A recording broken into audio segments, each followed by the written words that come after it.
میں اپنے next guest کی جانب جانا چاہوں گا یہاں پہ ڈاکٹر فاروق حسنات صاحب. Thank you for joining us again. Sir مجھے یہ بتائیے گا کہ دنیا جانتی ہے کہ پاکستان کو ایک فیلڈ اسٹیٹ ڈکلیئر کرنے کی سازش آج کی نہیں جبکہ بلکہ پاکستان اس دنیا میں ایگزسٹ کیا تب سے ہے. دوسری بات یہ کہ ہم نے جو اپنا نیوکلیئر سکسیس اچیو کی تھی اس کو ابھی تک اس کا اسٹیٹس اس طرح سے ہم بحال نہیں کر پائے. دنیا ہمیں اس طرح نیوکلیئر پاور پلانٹ کے طور پہ ہمیں ایکسیپٹ نہیں کرتی. تو آپ کو لگتا ہے کہ اب I M F as a tool استعمال کیا جا رہا ہے انٹرنیشنل محاذ میں جہاں پہ ہمارے نیوکلیئر پاور پلانٹ کو اسپیشلی کنسیڈرنگ دا فیکٹ کہ ہماری اکانومی ڈوب رہی ہے, ہمیں آئی ایم ایف کی ضرورت ہے, ہم ان کی کوئی بھی شرائط ماننے کے لیے تیار بیٹھے ہیں, تو ہمیں یہ اس چیز پہ فورس کیا جا سکتا ہے جس طرح ہماری اپوزیشن کلیم کر رہی ہے؟ یہ دیکھیے بات یہ ہے کہ سب سے پہلے تو یہ سمجھنا ہوگا, میں بہت سی چیزیں سمجھنی ہوگی, لیکن ایک چیز تو یہ سمجھنی ہوگی کہ آئی ایم ایف ہمارے پاس نہیں آیا, ہم آئی ایم ایف کے پاس گئے ہیں. اور ہم اس لیے ان کے پاس گئے ہیں کہ ہم نے اپنا جو معاملات ہیں کو میس اپ کر دیا ہے. ہم نے جیسا آپ نے اپنے انٹرو میں بھی کہا تھا, اس میں سے آپ نے شاید وہ نہیں کہا کہ کانسٹیٹیوشنل کرائسس بھی پاکستان میں ہے. جب الیکشن کی جو تاریخ نہیں دی جا رہی, وہ blatant violation of the constitution ہے. کانسٹیٹیوشن کو ایبروگیٹ کرنے کے برابر ہے. اس کے علاوہ آپ کے لیگل کرائسس چل رہے ہیں, پولیٹیکل کرائسس چل رہے ہیں, اور اکنامک تو وہ ڈپینڈ کرتا ہے کہ آپ کی پولیٹیکل اسٹیبلٹی کتنی ہے اس ملک میں. جب سے یہ امپورٹڈ حکومت آئی ہے, 9 مہینے 10 مہینے ہو گئے ہیں, انہوں نے جس رفتار کے ساتھ اکانومی کو یہ نیچے لائے ہیں اور جس طرح انہوں نے تباہی کی ہے ہر چیز کی, اس کی پاکستان کی تاریخ میں مثال نہیں ملتی. اب آئی ایم ایف کے پاس بھاگتے ہیں. پہلے انہوں نے کہا کہ ہم اس کو سیدھا کر دیں گے آئی ایم ایف کو, میں جانتا ہوں, میرا بڑا تجربہ ہے, میں اپنی ٹرم سے منواؤں گا. اس کے بعد پھر ہم دیکھتے ہیں کہ وہ ہر چیز ہی آئی ایم ایف کنڈیشن لگا رہا ہے. اور جیسے ابھی یہاں پہ کہا بھی گیا, کل دیکھیے فلور آف دا ہاؤس پہ سینٹ میں ہمارے جو فائنانس منسٹر ہیں انہوں نے صاف کہا جو لانگ رینج ہمارے میزائلز ہیں نیوکلیئر کیرنگ, ان کو آئی ایم ایف کہہ رہا ہے کہ آپ ان پہ پابندی لگائیں یا ان کو بند کریں یا کٹیل کریں وٹ ایور. تو انٹرفیئر تو انہوں نے کر دیا, اور اس میں انہوں نے تو کہا ہے کہ ہم نے نہیں مانا, یہ نہیں مانا.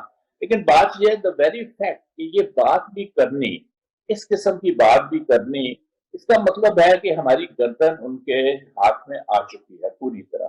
یہاں پہ میں ایک اور بات بتاؤں کہ ابھی زیادہ دیر نہیں ہوئی, چند مہینے ہی ہوئے ہیں, سری لنکا میں بھی یہی سچویشن ہوئی تھی, ان کی بھی اکانومی کولیپس ہوئی تھی. ان کی کولیپس ہوئی تھی کوئی اور وجہ سے, ہماری کولیپس ہوئی ہے پولیٹیکل انسٹیبلٹی کی وجہ سے, کہ آپ نے ایک میجورٹی پارٹی کو اٹھا کے باہر پھینک دیا, پھر اس کے اوپر 80 سے زیادہ کیسز بنا دیے, اور پھر آپ بات ہی نہیں ہمارے, اور وہ انسٹیبلٹی کرتے چلے جا رہے ہیں اس وجہ سے. اینی وے, انہوں نے یہ شرط لگائی کہ آپ اپنی فوج کو آدھا کر دیں, کیونکہ آپ کی فوج کو بہت زیادہ خرچ ہوتا ہے, اور پھر آپ ہمارے پاس بھاگے آتے ہیں ہمیں پیسے دو. انہوں نے اپنی فوج کو آدھا کر دیا ان کے کہنے پہ, پریشر تھا. مصر کو جس پر کوئی سینکشن نہیں ہے, اور امریکہ بلکہ ان کو billions and billions of dollar کی امداد دیتا چلا آ رہا ہے. جب سے انہوں نے جو اسلامک پارٹی تھی مورسی کی, اس کو انہوں نے ٹاپل کیا اور بڑے ظالمانہ طریقے سے وہ کرش بھی کیا, وہ ان کو انعام دیتے چلے آ رہے ہیں. اس کے باوجود وہاں پہ بھی یہی سچویشن آ گئی کہ اکنامک کرنچ ہوا, اور وہاں پہ انہوں نے شرط لائی کہ ان کی جو فوج ہے مصر کی, وہ ان کے جو فائنینشیل معاملات ہیں, کیونکہ وہ فائنینشیل میں ہر جگہ موجود ہیں, چاہے زمینیں پہ قبضہ کرنا ہو, چاہے فیکٹریاں بنانی ہو, ہر جگہ کا مصری فوج کا دخل ہوتا ہے.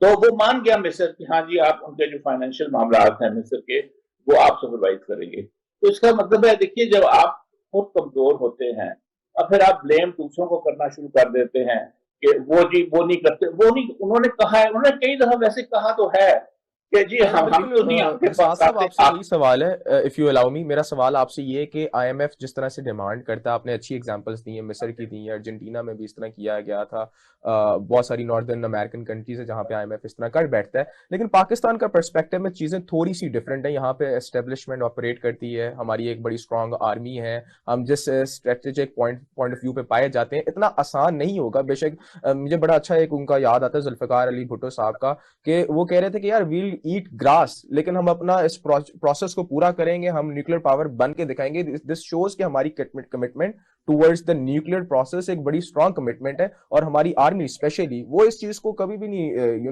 فارگو کر سکتی کہ کوئی ہمیں چند پیسوں کے قبل ہم اپنے پلانٹ کو اس طرح جانے دیں. اس کے بارے میں آپ کا کیا کہنا ہے؟ نہیں, میں یہ نہیں کہہ رہا کر دیں گے, میں آپ کو یہ کہہ رہا ہوں کہ میری کنسرن یہ ہے as a citizen of Pakistan, اور آپ کی بھی یقیناً ہوگی، کہ دا ویری فیکٹ کہ یہ بات کی جائے کہ یہ کوئی معمولی بات نہیں ہے.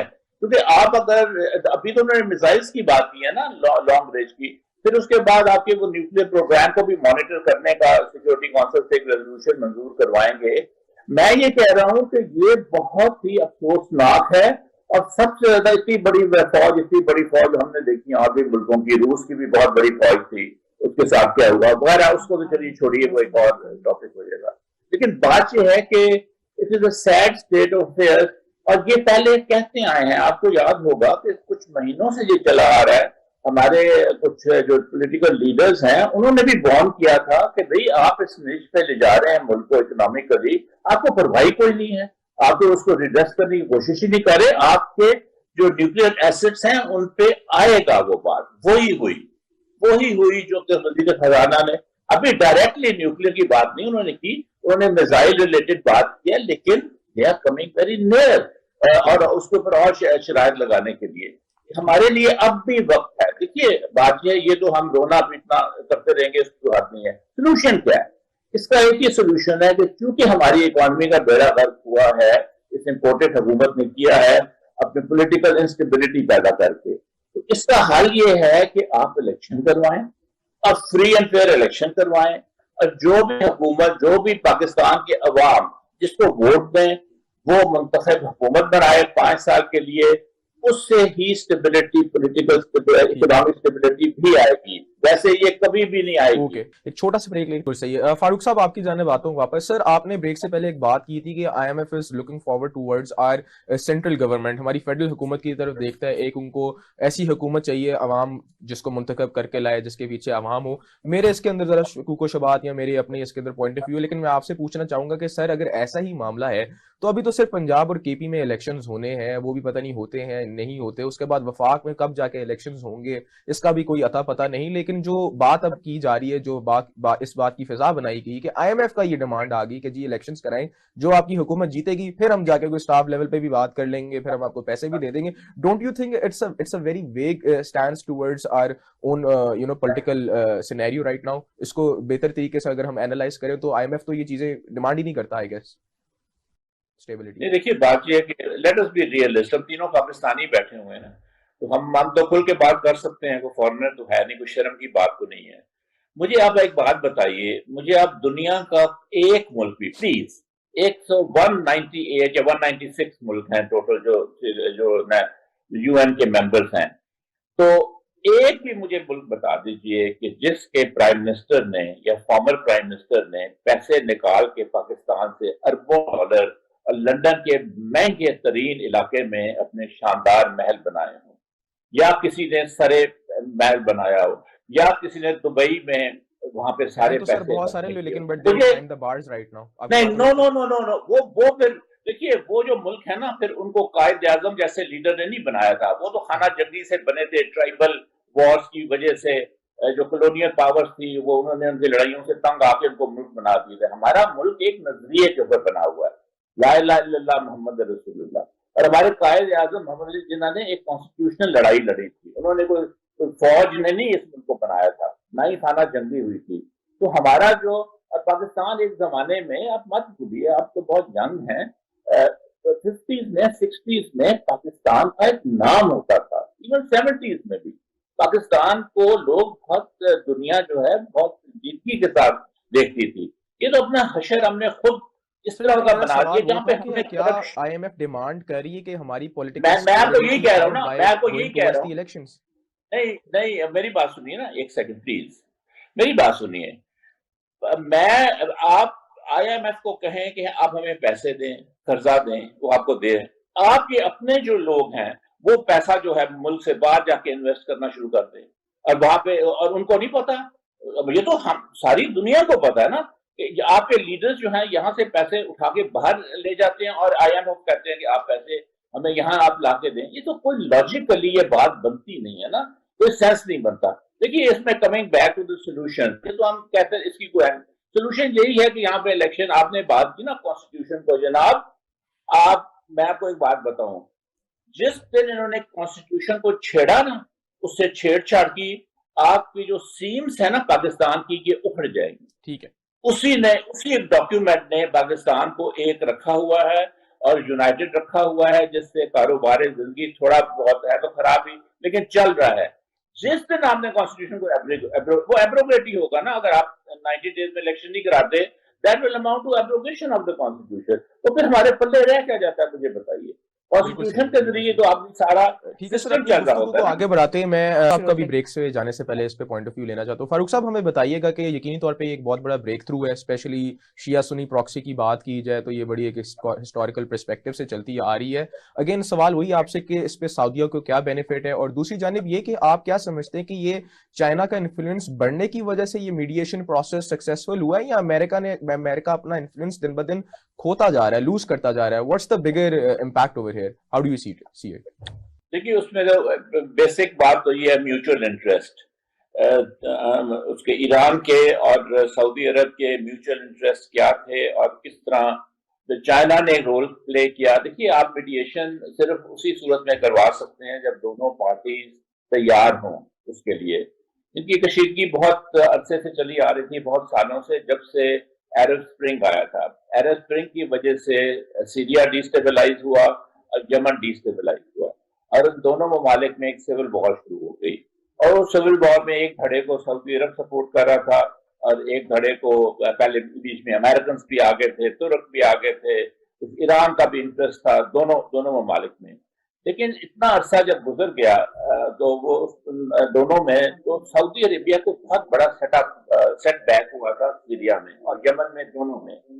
یمن تو ان کے بارڈر کے اوپر ہے نا, اور ان کے لیے ایک خطرہ بھی بن سکتا ہے اگر ڈیسٹیبلائز ہو رہے ہیں. جہاں پہ سول وار زیادہ ہوتی ہے, جہاں پہ حوثیز ہیں, جو ایرانین ہیں, وہ سعودی عرب کے بارڈر کے اوپر ہیں, اور وہاں پہ وہ حملے بھی کرتے رہے ہیں کہ آئل پہ بھی کرتے رہے ہیں, ان کے شہروں پہ بھی سعودی عرب کے حملہ کرتے ہیں. تو سعودی کو بڑا سیریس تھریٹ ہو گیا تھا اس علاقے میں. پھر قطر کے ساتھ انہوں نے لڑائی کر لی. قطر کو انہوں نے بلاکیٹ بھی اس کا کیا جو فیل ہو گیا. تو ایون یو اے ای جیسا اچھا سر, ہمیں I have just last minute before we go on to the break, ایک اور سوال جو میرے ذہن میں آیا وہ یہ ہے کہ اسرائیل اور ایران آپس میں بہت گہرے دشمن ہیں. سعودی عربیہ اسرائیل کا الائنس ابھی کچھ عرصہ پہلے سٹارٹ ہوا ہے, آلدو آفیشیل نہیں ہوا, لیکن بہت سارے پروجیکٹس چل رہے ہیں, ان کے ڈیلیگیشنز ایک دوسرے کی جانب آتے جاتے رہتے ہیں. یہ مجھے اب سمجھ نہیں آ رہی کہ جو میڈیشن پروسیس ٹھیک ہے چائنا نے اس کو بڑا سکسیسفلی کروا دیا ہے, but Israel over there standing in the region بیچ میں بیٹھا ہوا ہے, امریکہ کی بیک ہے, اور سعودی عربیہ آؤٹ آف دا باکس اس طرح کا اسٹیپ کر لے. آپ کو لگتا ہے کہ یہ ڈپلومیٹک بلف ہے کسی قسم کا, یا واقعی اس کے اندر کسی قسم کی نیشنل انٹرسٹ کی یا میوچل انٹرسٹ کی بات کی جا رہی ہے؟ دیکھیں سعودی عربیہ کا کیا لینا دینا اسرائیل کے ساتھ, سوائے اس کے کہ وہ اپنی ڈومیسٹک سیکیورٹی کے لیے کر رہے ہیں.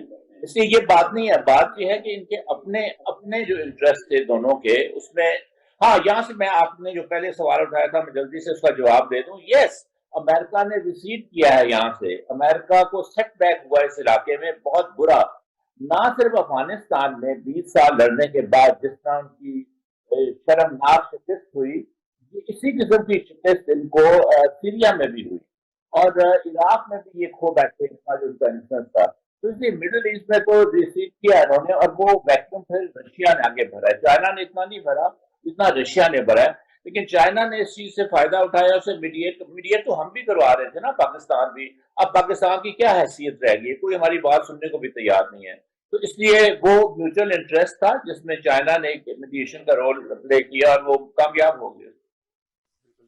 سر ایک چھوٹا سا بریک لیتے ہیں, بریک سے جب واپس آئے میرا سوال آپ سے یہ کہ جیسے ہم ویسٹ میں دیکھتے ہیں نیٹو ہے اور ان کے آرٹیکل 9 بتاتا ہے کہ ایک ملک میں اگر آپ نے حملہ کیا لہٰذا آپ نے تمام تر ملکوں پہ حملہ کیا. سملرلی اگر آپ بات کریں امریکہ کے جو بیک دیتا ہے باقی ساری ویسٹرن کنٹریز کو, کوارڈ کی بات کر لیں, کوارڈ جس طرح سے اپنا الائنس چلا رہا ہے, ایس سی او ہمارے ریجن میں پایا جاتا ہے, شنگھائی کارپوریشن آرگنائزیشن, اور یہ ایک اچھا پلیٹ فارم ہے. کشمیر ایشو کو لے کے بھی اس کے اندر بہت سارے سولوشنز ہیں, باقی تمام تر ریجنل کارپوریشن کے سیکورٹی کے بہت سارے ایشوز ہیں. اس کو میگنیفائی کرنے کے لیے آپ نہیں سمجھتے کہ نیٹو ٹائپ کوئی اس طرح کا کوئی آرگنائزیشن ہونی چاہیے جو آلدو ہمارے پاس ایس سی او کی شکل میں تو موجود ہے, لیکن اس کو میگنیفائی کرنے کے لیے, ہائی لائٹ کرنے کے لیے کہ دنیا اب ہمیں اس ریجن کو ایک پراپر ریجن کے طور پہ دیکھے, اور پاکستان بھی اس کے اندر ایز اے نیوکلیئر اسٹیٹ اپنے آپ کی ریپرزنٹیشن کرے اور اس کے اندر ایک بہت بڑا کردار ادا کرے تاکہ ہم آگے جا سکیں, اس ریجن کو بہتر کر سکیں. یہ بات یہ سب سے پہلے اپنے گھر کو سیدھا کرنا ہے نا. گھر تو سیدھا ہو نہیں رہا تو ہم کیا کریں گے. لیکن یہ کہنے کے بعد دیکھیے چائنا کے ساتھ پاکستان کے کوئی نئے تعلقات نہیں ہیں. مجھے افسوس ہوتا ہے میرے اپنے جو اسٹوڈنٹس ہیں ایون پی ایچ ڈی کے جو اسٹوڈنٹس ہیں وہ جب یہ بات کرتے ہیں کوشچن مارک کرتے ہیں چائنا پاکستان ریلیشنز پہ تو یہ تو ایک بہت ہی سیلف ڈیفیٹنگ سی بات ہے کہ اگر آپ یہ کہنا شروع کر دیں کہ چائنا سے ہمیں فائدہ بھی نہیں ہو رہا. پاکستان کے چائنا کے ساتھ تعلقات شروع ہوئے تھے 1950 بلکہ 48 جیسے ہی وہاں پہ کمیونسٹ رول آیا تھا. ہمارے جو لیڈران تھے زمانے کے جو 50s کے انٹلیکچولی وہ آج کل کے جو پگمیز ہیں ہمارے سیاستدان اور کرپٹ بھی ہیں ان کے مقابلے میں بہت تیز تھے. انہوں نے سینٹوں اور سیٹوں میں ہوتے ہوئے جو کہ ڈیفنس پیکٹ تھے امریکہ کے ساتھ اور امریکہ دشمن نمبر 1 تھا کمیونسٹ چائنا کا وہ چائنا کے ساتھ تعلقات بڑھائے جس کا ہمیں بہت فائدہ ہوا 65 کی وار میں. 65 کی وار میں پاکستان کا جو ایسٹ پاکستان کا فرنٹ تھا وہاں پہ تو ہماری کوئی فوج بھی نہیں تھی نہ ہونے کے برابر تھی. چائنا نے انڈیا کو وارن کیا تھا اگر آپ نے وہاں پہ حملہ کیا تو ہم پھر اس کا ہم ریئیکشن دیں گے. پلس آرمامنٹ انڈسٹری ہماری جو ٹیکنالوجی ہے ساری ٹینکوں کی اسلحے کی اس کے بعد آپ ایئر کرافٹ کی ہمارے جو فائٹر ایئر کرافٹ ہے یہ ساری چائنا کی وجہ سے ہوا. Secondly coming back to the fast forward ہم کریں آج آ جائیں اس وقت امریکہ نے ہندوستان کو اپنا اس علاقے میں اسٹریٹجک پارٹنر چن لیا ہوا ہے. یہ آپ مت بھولیے ان کے مطلب کلیئرلی اور صاف طور پہ کہتے ہیں پاکستان کی کوئی حیثیت نہیں ہے امریکہ اور کے اسٹریٹجک انٹرسٹ جو اس علاقے میں ہے. پاکستان کے انٹرسٹ ہیں جڑے ہوئے strategic interest and economic interest with China. China is an emerging power. ہمارے جو لیڈر جیسے میں نے کہا 50s اور 60s ہے ان کی وجہ سے ہم ہسٹری کی صحیح سمت کی طرف جا رہے ہیں. اگر ہم اس گلوبل اور ریجنل سیٹ اپ کی ہم بات کریں چائنا کے ساتھ ہوتے ہوئے it's not only CPEC اس میں بہت زیادہ اور بھی اسٹریٹجک انٹرسٹ ہے. اچھا اب میں آپ کو ایک بات بتاؤں جو ہمارے آپ کی جنریشن جو ہے میں اس کو تو پتہ بھی نہیں بھول چکے ہیں یا ہسٹری نہیں پڑھتے. پاکستان کا جو سب سے پہلا ڈیفنس ایگریمنٹ ہوا تھا جیسے ہی پاکستان بنا ہے 1948 وہ ترکی کے ساتھ ہوا تھا. اس کے ساتھ پاکستان کے جو نیشنل جو انٹرسٹ جو تھے قائد اعظم کی ڈائریکشنز کے اوپر وہ چائنا کے ساتھ ایران کے ساتھ ہوئے تھے. اسی لیے سینٹوں میں تو تھے ہم سینٹوں میں تو ہم تھے سیٹوں میں نہیں. سینٹوں میں تو ہم تھے ایران ترکی اور پاکستان لیکن امریکن سپانسرڈ وہ تھا. لیکن آر سی ڈی جو 64 میں بنا تھا which was purely an economic organisation وہ پاکستان ایران اور ترکی کا تھا جو کہ 1980 میں ایکسپینڈ ہوا تھا اور اس میں کوئی سینٹرل ایشین ریپبلک بھی شامل ہوئی تھی. پھر اس کا نام ای سی او تبدیل ہو گیا تھا. خدا کے واسطے ہم تو یہاں پہ چیختے رہتے ہیں کہ آپ ای سی او کو ایکٹیویٹ کریں آپ ای سی او کو بڑھائیں. ترکی ایک بہت مضبوط ملک ہے. ایران اس کے باوجود کہ امریکن پروپیگنڈا دن رات وہ کرتے ہیں کہ وہ ان کے پاس یہ نہیں ہے تو وہ نہیں ہے. میں تو 20 دفعہ ایران گیا ہوں. اٹس ہائیلی ڈیولپڈ کنٹری اور انہوں نے سینکشنز کے باوجود ساری مشکلوں کے باوجود انہوں نے اپنے آپ کو بہت مضبوط کیا ہوا ہے. تو ہمارا انٹرسٹ یہی ہے کہ پاکستان ایران ترکی اینڈ آف کورس چائنا اور رشیا کے ساتھ بھی کہیں کہیں جہاں پہ افغانستان کا انٹرسٹ آتا ہے یا چائنا کا انٹرسٹ آتا ہے. اس لیے بجائے ادھر ادھر بھاگنے کے ہمیں تو کوئی منہ نہیں لگائے گا اس وقت جتنی بھی آپ کوشش کر لیں لیکن یہ ہمارے نیچرل ایلائز ہیں. ہمارا کلچر قومی ترانہ 90% تو ہمارا فارسی میں ہے. اس کے بعد ہماری ترکی کے ساتھ اور ان کے ساتھ جو کلچرل اور ہسٹورک لنکیجز ہیں وہ آپ دیکھ لیجئے تو ایک نیچرل الائنس بنتا ہے جو ہمارے فور فادرز نے صحیح طور پر یہ الائنس بنائے تھے. جیسے we're down to our last minute sir. آپ کے کوئی closing remarks ہیں کوئی suggestion ہے پاکستان think tank میں جو لوگ بیٹھے ہیں probably ہمارا شو وہاں تک بھی پہنچے گا. any recommendations for Pakistan as a state؟ دیکھیے میں تو I'll be very frank repetition ہوگی لیکن I'm sorry to say ہمیں اپنا گھر سیدھا کرنا ہے. آپ کا الیکشنز کے علاوہ کوئی حل نہیں ہے. خدا کے لیے الیکشن کروائیں کوئی بھی حکومت آئے